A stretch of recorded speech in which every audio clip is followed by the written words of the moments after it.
Shrimad Bhagavad Gita chapter 9 श्लोका 6 यथाकाशस्थितो नित्यं वायु सर्वत्र गो महान् तथा सर्वाणि भूतानि मत्स्थानीत्युपधारय। यथाकाशस्थितो नित्यं वायु सर्वत्र गो महान् तथा सर्वाणि भूतानि मत्स्थानीत्युपधारय।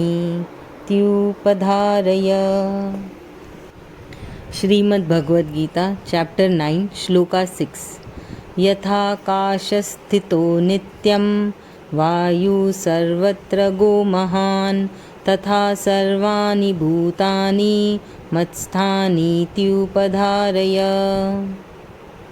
यथाकाशस्थितो नित्यं वायु सर्वत्र